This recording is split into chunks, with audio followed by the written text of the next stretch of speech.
नमस्कार जय हिंद साथियों, वंदे मातरम। कैसे हो सभी? बढ़िया। आज अपना टॉपिक है किसके बारे में साथियों? मूल अधिकार के बारे में। इससे पहले अपन ने भाग 1 तथा भाग 2 के बारे में डिस्कस किया था और ये भाग कौन सा है साथियों? भाग 3 में। भाग 3 में किसके बारे में लिखा गया है? मूल अधिकार के बारे में। अनुच्छेद नंबर कहां से कहां तक? 12 से लेकर 35 तक किसके बारे में है? मूल अधिकार के बारे में। ठीक है, आगे इसी मूल अधिकार को क्या कहा जाता है? संविधान का मैग्ना कार्टा या संविधान का अधिकार पत्र भी कहा जाता है। कहां से लिए गए हैं? तो ये यूएसए से लिए गए। मूल अधिकार कहां से लिए गए हैं? यूएसए से लिए गए। देखिए, यदि अपन देखें संविधान जब क्या हुआ, 26 जनवरी 1950 में लागू हुआ था, उस समय भारतीयों के पास 7 क्या थे? मूल अधिकार थे। क्या थे साथियों? 7 मूल अधिकार। लेकिन यदि वर्तमान में देखा जाए साथियों, तो वर्तमान में कितने मूल अधिकार है भारत के पास? 6 मूल अधिकार है। देखिए कौन कौन से मूल अधिकार थे उनके बारे में देखते हैं। सबसे पहला जो भारत का मूल अधिकार है भारतीयों के लिए, वो है समता या समानता का अधिकार। क्या साथियों? समता या समानता का अधिकार। ठीक है, अनुच्छेद नंबर लिख रहा हूं 14 से लेकर 18 तक किसका वर्णन है? समता या समानता का अधिकार के बारे में वर्णन है। आया समझ में? बहुत बढ़िया। दूसरा देखिए, दूसरा है साथियों क्या? स्वतंत्रता का अधिकार। क्या अधिकार? स्वतंत्रता का अधिकार। कहां से कहां तक अनुच्छेद है? तो साथियों अनुच्छेद है 19 से लेके 22 तक। क्या लिखा हुआ है? स्वतंत्रता के अधिकार के बारे में लिखा है। तीसरा है साथियों शोषण के विरुद्ध अधिकार।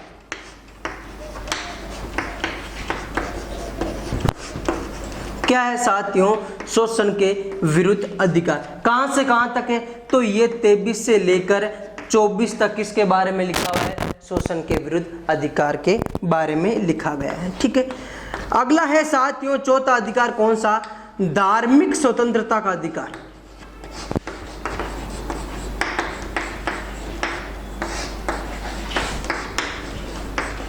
क्या है साथियों? धार्मिक स्वतंत्रता का अधिकार। कहां से कहां तक? तो ये है साथियों 25 से लेकर कहां तक? 28 तक। किसके बारे में? धार्मिक स्वतंत्रता के अधिकार के बारे में। पांचवा है साथियों संस्कृति व शिक्षा का अधिकार। क्या साथियों? संस्कृति व शिक्षा का अधिकार। कहां से कहां तक? 29 से लेकर 30 तक। ठीक है, छठा है साथियों संपत्ति का अधिकार।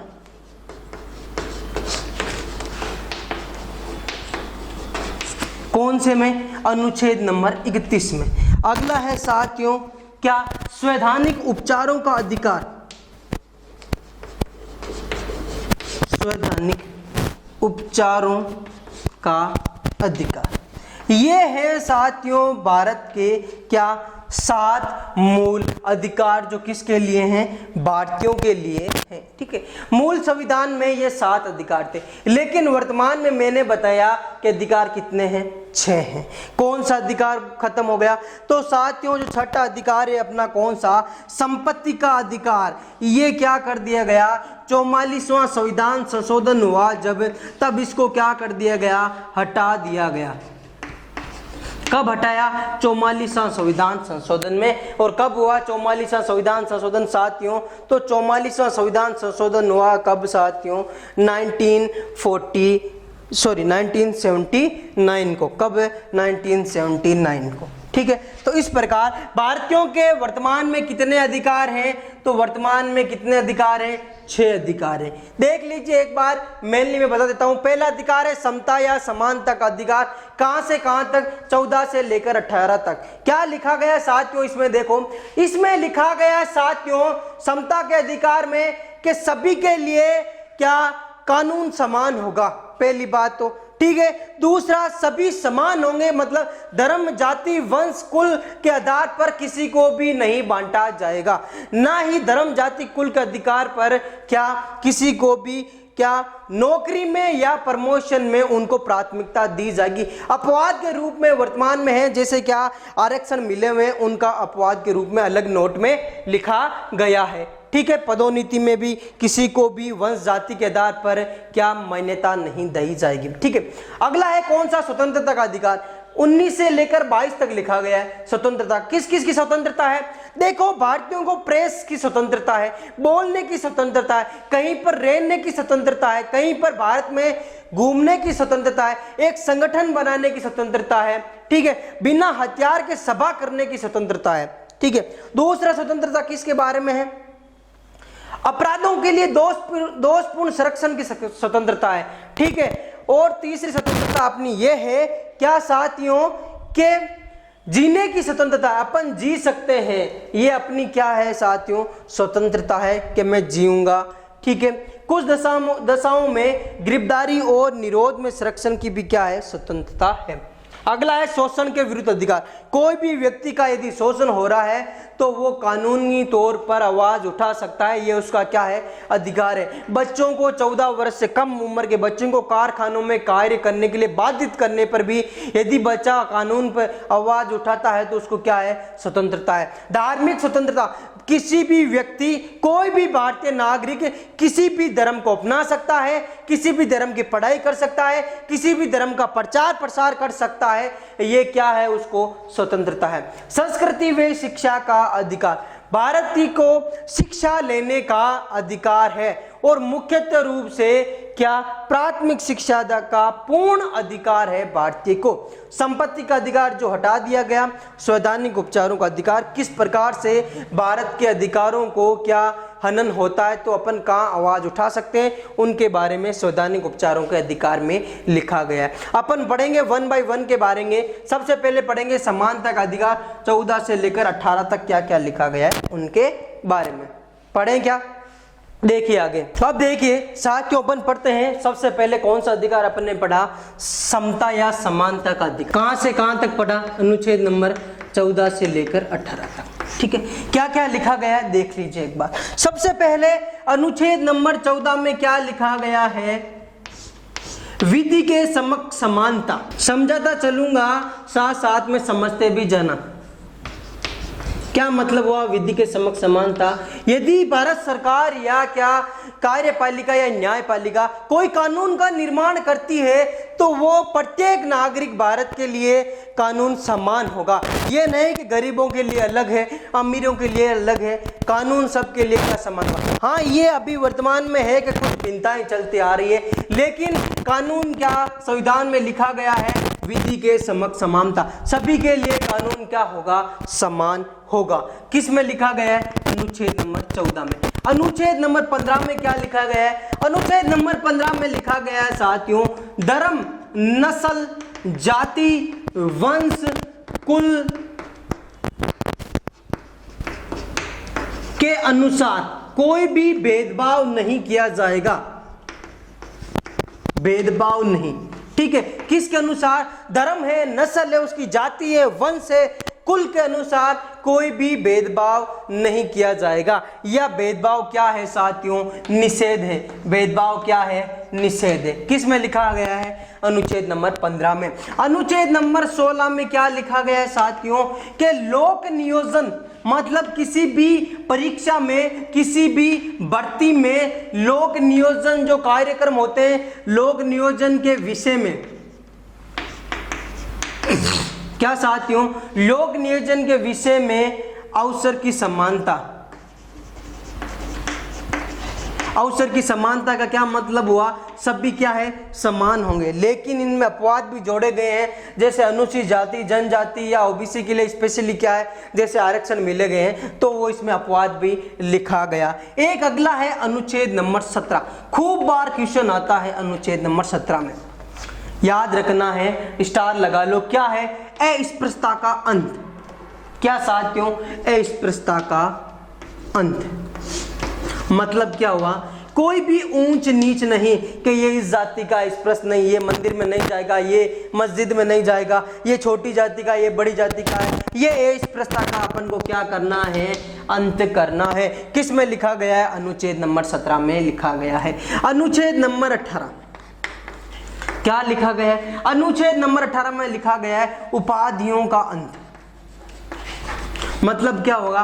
कोई भी भारत का नागरिक अन्य देश के कोई भी उपाधि ग्रहण नहीं करेगा तब तक, कब तक? जब तक वो राष्ट्रपति से अनुमोदित रूप से क्या नहीं कर सके, सलाह नहीं कर सके, तब तक भारत का कोई भी नागरिक क्या नहीं करेगा, अन्य देश से कोई भी उपाधि ग्रहण नहीं करेगा। पहले राष्ट्रपति से अनुमोदन लेना पड़ेगा, उसके बाद में ही वो क्या कर सकता है, किसी दूसरे देश की उपाधि को ग्रहण कर सकता है। ये किसके बारे में था साथियों? समता का अधिकार जो अपन ने लिखा अभी 14 से 18, उसके बारे में। आया समझ में? ठीक है, अगला देखिए। अगला अपन ने पढ़ा क्या साथियों? स्वतंत्रता का अधिकार। याद है क्या?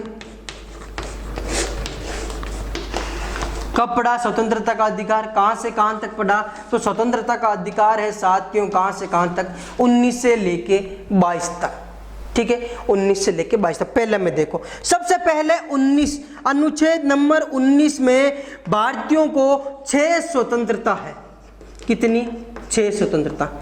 मैं बोल रहा हूं, ध्यान से सुन लीजिएगा। पहली स्वतंत्रता है बोलने की स्वतंत्रता। आदमी क्या कर सकता है? कुछ भी बोल सकता है। कुछ भी का मतलब ऐसे नहीं कि चालते आदमी को गालियां निकाल दी, ठीक है, वो मत करना। आप बोल देना स्वतंत्रता हूं तो थप्पड़ भी पड़ सकती है, ठीक है ना, तो ध्यान रखना उसके बारे में। बोलने की स्वतंत्रता है। दूसरा है बिना हथियारों के सभा करने की स्वतंत्रता है। तीसरा है कोई भी संघ या कमेटी बनाने की क्या है? स्वतंत्रता है। चौथा है देश में किसी भी स्थान पर भ्रमण करने की स्वतंत्रता है। ठीक है। पांचवी, किसी भी स्थान पर बसने की स्वतंत्रता है। जैसे आज मैं राजस्थान में रह रहा हूं, कल मैं यूपी में रह सकता हूं। ये नहीं है कि बाध्य हूं मैं कि राजस्थान का आदमी यूपी में क्यों रहेगा, या यूपी का आदमी बिहार में क्यों रहेगा, बिहार का आदमी राजस्थान में क्यों रहेगा। पूरे भारत में कहीं पर आपको बसने की क्या है? स्वतंत्रता है। ठीक है। इसके बाद जैसे पहले जम्मू कश्मीर में ये अलाउ नहीं था जैसे बसने का, ठीक है, बेसिक रूप से वहां पर जमीन नहीं खरीद सकते थे आप, ठीक है, लेकिन अब क्या है? स्वतंत्रता है। ठीक है। अगला है व्यापारिक दृष्टि से या आजीविका चलाने के लिए आपको कोई भी काम करना है लीगली, तो वह आप व्यापार कर सकते हैं। ये भी अपनी क्या है? स्वतंत्रता है। तो कितनी स्वतंत्रता है अनुच्छेद नंबर 19 में? 6 स्वतंत्रता। और अनुच्छेद नंबर 19 के या ए में क्या लिखा गया है? प्रेस की स्वतंत्रता। आया हुआ क्वेश्चन है, याद रखना है, खूब बार क्वेश्चन आता है। प्रेस की स्वतंत्रता कहां पे लिखा गया है? अनुच्छेद नंबर 19 के में लिखा गया है। आया समझ में? बहुत बढ़िया। अनुच्छेद नंबर 20 में, अनुच्छेद नंबर 20 में क्या लिखा गया है? अनुच्छेद नंबर 20 में लिखा गया है अपराधों के लिए दोष सिद्धि के संबंध में संरक्षण। क्या साथियों? अपराधों के लिए दोष सिद्धि के लिए संरक्षण। मतलब क्या हुआ? इसमें 3 संरक्षण दिए गए हैं। क्या क्या दिए गए? मुख्यतः रूप से कि किसी भी अपराधी को एक बार में एक अपराध के लिए एक ही सजा मिलेगी। ये नहीं कि पहले अपराध किया उसको सजा सुना दी 5 साल की, ठीक है, फिर मन पड़ा तो और सजा सुना दी, चलो इसको मृत्युदंड, ऐसे नहीं। एक बार में एक अपराध की एक ही सजा दी जाएगी। दूसरा क्या है साथियों? किसी भी व्यक्ति को श्रम के विरुद्ध न्यायालय में क्या गवाही देने के लिए मजबूरन नहीं किया जाएगा कि हाँ मजबूर हो जा, किसी भी तरीके से टॉर्चर करके उसको कि हाँ मैंने ये क्या किया, अपराध किया, ये नहीं कर सकते आप। ठीक है। तीसरा क्या है साथियों? कि जिस समय जिस कानून के तहत जिस अपराध की जो सजा दी है वो वही लागू होगी। जैसे मैंने या किसी ने भी, मैंने नहीं भाई, ठीक है, किसी ने भी कोई अपराध किया है, ठीक है, तो वो अपराध कल किया है और कल की तारीख में उस अपराध के लिए 5 साल की सजा है, तो वो 5 साल की सजा ही उसको क्या होगी, लागू होगी। ऐसे नहीं कि 10 दिन बाद में सजा को 10 साल कर दिया तो वो 10 साल की सजा को लागू कर दिया, नहीं, जो समय जो अपराध किया है उस समय जो अपराध की सजा है वो ही लागू होगी। ये किस में लिखा गया, तीनों चीजें अनुच्छेद नंबर 20 में लिखी गई है। आया क्या समझ में यहां तक सबको? ठीक है, आगे देखिए अनुच्छेद नंबर 21, ये अपन पढ़ रहे हैं स्वतंत्रता के अधिकार के बारे में। अनुच्छेद नंबर 21 में क्या लिखा गया है, प्राण व दैहिक स्वतंत्रता। प्राण व दैहिक स्वतंत्रता मतलब क्या, जीने की स्वतंत्रता है, मैं जी सकता हूं, ये मेरा स्वतंत्रता अधिकार है, क्या, जीने की। और जो क्वेश्चन आता है इसमें साथियों, इसमें आता है अनुच्छेद नंबर 21A या के में क्या लिखा गया, 8 वर्ष से लेकर 14 वर्ष तक के जो भी बच्चे हैं उनको निःशुल्क शिक्षा का अधिकार है। अब क्वेश्चन ये भी आता है ये कब जोड़ा गया, तो साथियों याद रखना 46वां संविधान संशोधन हुआ, कब हुआ, 2002 में। कब हुआ, 2002 में 46 संविधान। इसके तहत 21A अनुच्छेद जोड़ा गया जिसमें लिखा गया है 6 से लेकर 14 वर्ष तक के जो भी बच्चे हैं उनको निःशुल्क शिक्षा लेने का अधिकार है। आया समझ में, बहुत बढ़िया। अनुच्छेद नंबर 22, अनुच्छेद नंबर 22 में क्या लिखा गया है, कुछ दशाओं में गिरफ्तारी और क्या निषेध का भी अधिकार, निषेध संरक्षण का अधिकार है, निरोध में संरक्षण का अधिकार है। कुछ दशाओं में, कुछ दशाओं में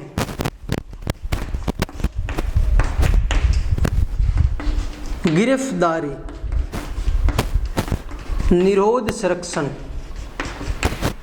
मतलब क्या होगा, यदि आपको कोई गिरफ्तार करने आया है तो उसको आप क्या पूछ सकते हो, कारण पूछ सकते हो कि भाई क्यों गिरफ्तार कर रहे हो, ऐसे नहीं उठा कर ले चल दिया, नहीं, गिरफ्तार का कारण पूछ सकते हो। दूसरा क्या है इसमें साथियों, 24 घंटे के अंदर आपको न्यायालय में एक बार क्या किया जाएगा, प्रस्तुत किया जाएगा। अपने वकील करने के लिए आपको क्या है, पूर्ण रूप से स्वतंत्र हो। ये सभी किस में लिखे गए, अनुच्छेद नंबर 22 में लिखे गए हैं।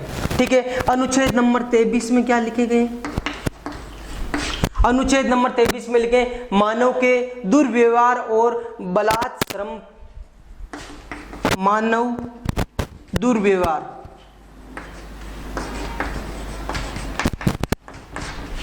वे बलात्श्रम पर निषेध के बारे में लिखा गया है। और अनुच्छेद नंबर 24 में भी यही लिखा गया है, क्या क्या लिखा गया है, बालकों के नियोजन का प्रतिषेध,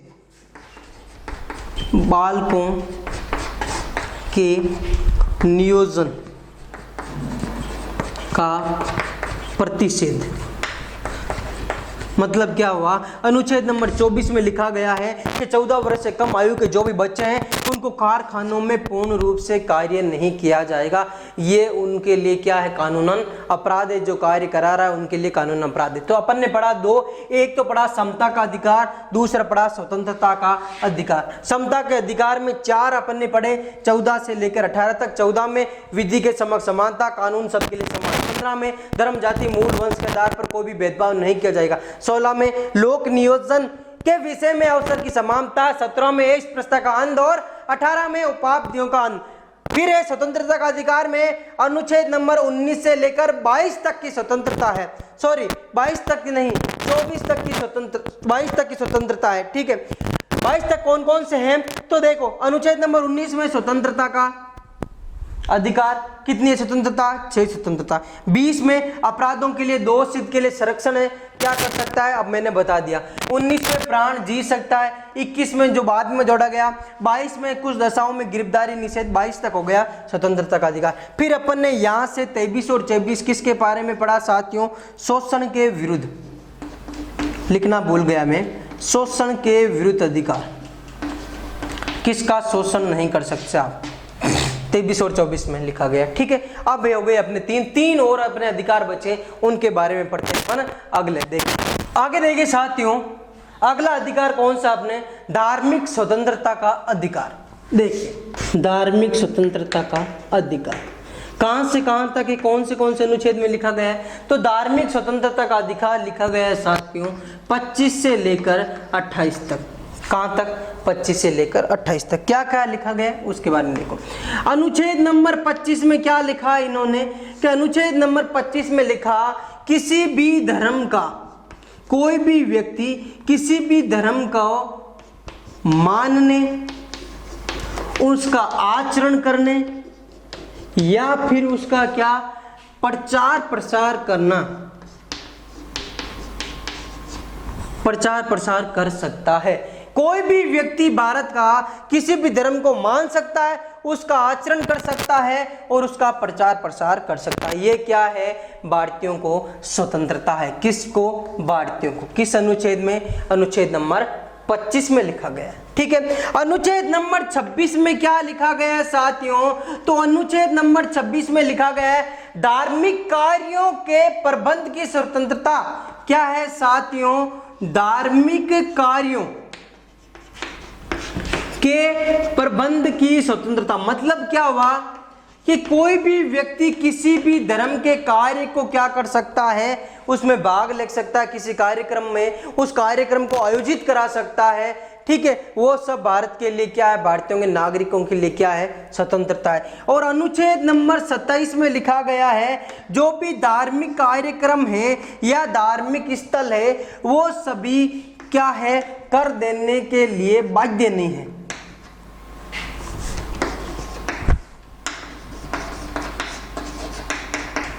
बाध्य। ठीक है, क्या नहीं है साथियों? बाध्य नहीं। ठीक है, कोई भी धार्मिक जो क्या चल रहा है उस कार्यक्रम वो कर देने के लिए बाध्य नहीं है। ठीक है। अनुच्छेद नंबर 28, और अनुच्छेद नंबर 28 में क्या लिखा है साथियों? अनुच्छेद नंबर 28 में लिखा गया डायरेक्टली कि धार्मिक शिक्षा लेने व सुनने के लिए कोई भी बाध्य नहीं कर सकता। यदि कोई भी व्यक्ति आपको धार्मिक शिक्षा लेने वे सुनने के लिए बाध्य नहीं कर सकता। यदि आपका मन हो तो ही आप धर्म का क्या कर सकते हो? उसकी शिक्षा ले सकते हो, उसको सुन सकते हो। ये क्या है? आपके मन पर है। कोई भी व्यक्ति आपको बाध्य नहीं कर सकता। ये भारत के नागरिकों के धार्मिक स्वतंत्रता के अधिकार में आते हैं। क्या क्या? धर्म को मानने, उसका आचरण करने, उसका प्रचार प्रसार करने की स्वतंत्रता है। धार्मिक कार्यों के प्रबंध करने की स्वतंत्रता है। कोई भी धार्मिक कार्यक्रम लगाने, जैसे जगराता लगा दिया, वो अपनी स्वतंत्रता है। मस्जिद में जो नमाज पढ़ी जाती है वो उनकी स्वतंत्रता है। जो भजन गाए जाते हैं वो स्वतंत्रता है। धार्मिक कार्यों के प्रबंध की क्या है? स्वतंत्रता है। कर देने के लिए बाध्य नहीं है। कोई भी कर देने के लिए बाध्य नहीं कर सकती गवर्नमेंट कि ठीक है आपके यहाँ मंदिर में ये जो इनकम आ रही है उसका कर दिया जाएगा, नहीं। ठीक है। 28 में क्या है? धार्मिक शिक्षा वे सुनने के लिए क्यों बाध्य नहीं कर सकता।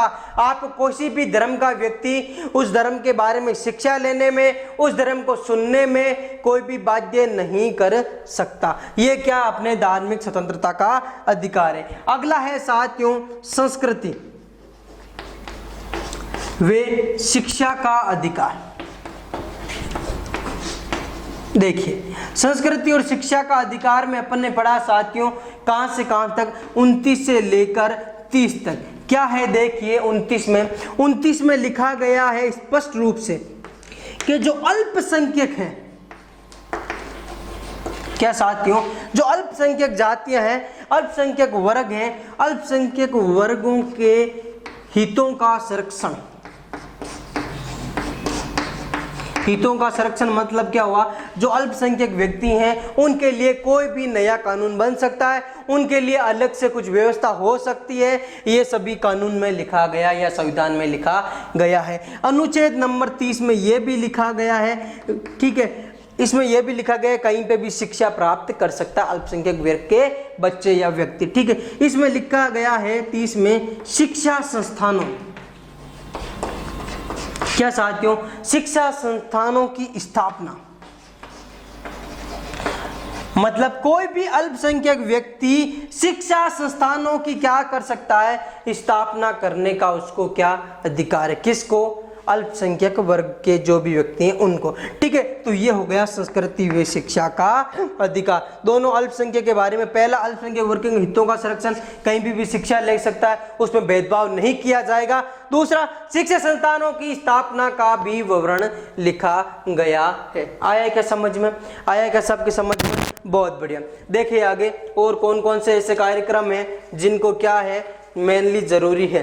देखिए अगला है साथियों, अपने अंतिम जो संविधान का जो अपना अधिकार है वो है क्या साथियों? संवैधानिक उपचारों का अधिकार। देखो साथियों, संवैधानिक उपचारों का अधिकार का अनुच्छेद है वो है अनुच्छेद नंबर कौन सा? 32। कौन सा? 32। ठीक है, और इसी संवैधानिक उपचारों के अधिकार को डॉक्टर भीमराव अंबेडकर जी ने संविधान की आत्मा कहा। क्या कहा? संविधान की आत्मा। किसको कहा? संवैधानिक उपचारों के अधिकार को। इस अधिकार में 5 प्रकार की रिट जारी कर सकता है भारत सरकार। कौन कौन सी वो रिट है? एक तो देखो कौन सी है, पहली बंदी प्रत्यक्षण। क्या साथियों? बंदी। आगे क्या है? प्रत्यक्षीकरण। ठीक है। दूसरा क्या है साथियों? दूसरी रिट क्या है? परमादेश। किसी को भी भारत सरकार आदेश दे सकता है कार्य में करने के लिए। ठीक है। तीसरा क्या है साथियों? प्रतिषेध लेख। ये क्या है? रीट है। ठीक है। चौथा क्या है साथियों? चौथा है उत्प्रेक्षण। और अंतिम है कौन सा साथियों? 5वीं रीट है कौन सा है? अधिकार प्रक्षालेख। क्या है साथियों?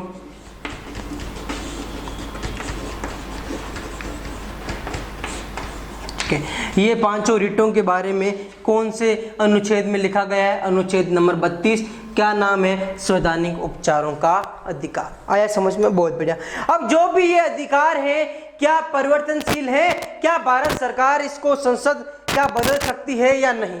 तो क्या है साथियों? आपातकालीन की स्थिति यदि भारत में लग जाए तो संसद को यह पूर्ण अधिकार है कि अधिकारों का हनन कर सकती है। भारत के जो नागरिकों के लिए जो 6 अधिकार है उनका हनन कर सकती है। कौन से में साथियों? तो वो कौन सा है साथियों? भारत की जो स्वतंत्रता का अधिकार है या फिर जो टोटल अधिकार है 6 उनमें हनन कर सकती है। आया क्या समझ में? ये अपन ने पढ़ा आज साथियों किसके बारे में? अधिकारों के बारे में। कहां से लिया गया है अधिकार? तो साथियों आपको पता है अधिकार लिए गए हैं कहां से? अधिकार लिए गए हैं साथियों यूएसए से। कहां से? यूएसए से लिए गए हैं। ठीक है। इसके बाद में क्या हो गया साथियों के अधिकार मुख्यतः रूप से यदि आपको पूछा जाए इनमें से ऐसे कौन से अधिकार हैं जो केवल भारतीय नागरिकों के लिए, क्वेश्चन आता है जो अपन ने अधिकार पढ़े उनमें से केवल भारतीय नागरिकों के लिए अधिकार कौन कौन से? तो मैं लिख देता हूं आपको यहां पर भारतीय नागरिकों के लिए कौन कौन से अधिकार हैं। केवल जो भारत के नागरिक को मिलेंगे, बाहर से आए हुए व्यक्ति को नहीं मिलेंगे। कौन कौन से अधिकार हैं तो वो देख लीजिए। अनुच्छेद नंबर अपन ने पढ़ा 15, उसके बाद में पढ़ा 16, उसके बाद में पढ़ा साथियों कौन सा 19 और 29 और 30। ये सभी किसके लिए? केवल भारतीय नागरिकों के अधिकार है। बाकी जो सभी जो भारत में घूमने आए हैं या फिर आचरण करने आए उनके लिए भी ये अधिकार है। और राष्ट्रीय आपातकाल के दौरान अधिकारों को निलंबित किया जा सकता है। क्या किया जा सकता है? निलंबित किया जा सकता है। आया समझ में? ठीक है। ये हो गए अपने मुख्यतः रूप से अधिकार के बारे में। आया क्या? फिर मिलेंगे क्या नए वीडियो में, आगे क्या नई क्लास में नए टॉपिक के साथ। तब तक के लिए धन्यवाद। जय हिंद साथियों।